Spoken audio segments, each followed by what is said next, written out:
शिव पुराण के अनुसार महाशिवरात्रि की कथा इस प्रकार है। एक गांव में एक शिकारी था जो पशुओं को शिकार करके अपना घर परिवार चलाता था।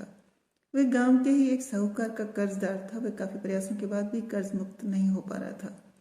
एक दिन क्रोधित होकर साहूकार ने उसे शिव मठ में बंदी बना लिया। उस दिन शिवरात्रि थी। शिकारी ने उस दिन शिवरात्रि की कथा सुनी। शाम के समय में साहूकार के सामने पेश किया गया तो शिकारी ने वचन दिया कि वह सभी कर्ज को चुका देगा। तो साहूकार ने उसे छोड़ दिया। शिकारी वहां से जंगल में गया और शिकार की तलाश करने लगा।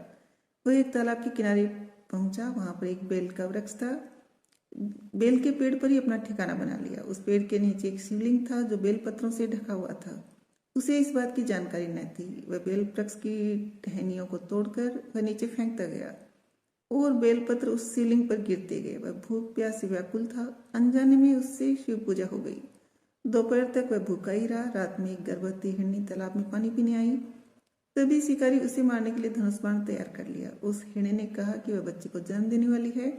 तुम एक साथ 2 हत्या न करो। बच्चे को जन्म देकर वह तुम्हारे पास आ जाएगी, तब तुम शिकार कर लेना। यह सुनकर शिकारी ने उसे जाने दिया। कुछ देर बाद एक और हिरनी आई तो शिकारी उसका शिकार करने को तैयार हो गया। तभी उस हिरनी ने कहा कि वह जल्दी अपने पति से मिलने के बाद शिकार के लिए उपस्थित हो जाएगी। शिकारी ने उसे भी छोड़ दिया।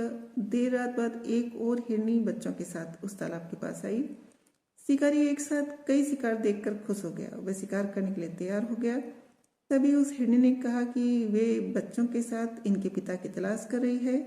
जैसे ही वो मिल जाएंगे तो वह शिकार करने के लिए आ जाएगी। इस बार शिकारी उन्हें छोड़ना नहीं चाहता था, लेकिन उस हिरनी ने शिकारी को जिस तरह बच्चों का हवाला दिया तो उसने उसे जाने दिया।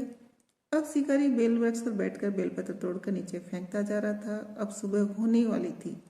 तभी वहां एक और हिरण आया। शिकारी उसे मारने के लिए तैयार था, लेकिन हिरण ने कहा कि इससे पहले यदि 3 हिरणियां आई और उनके बच्चों को तुमने मारा है तो मुझे भी मार दो, क्योंकि उनका वियोग सहन नहीं होगा।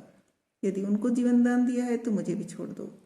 परिवार से मिलकर तुम्हारे समक्ष उपस्थित हो जाऊंगा। रात भर उपवास, रात्रि जागरण और अनजाने में बेलपत्र से शिवलिंग की पूजा के प्रभाव से शिकारी दयालु हो गया। उसने हिरण को भी जाने दिया। उसके मन में भक्ति की भावना प्रकट हो गई और वह पुराने कर्मों को सोचकर पश्चाताप करने लगा। तभी उसने देखा कि हिरण का पूरा परिवार शिकार के लिए उसके पास आ गया।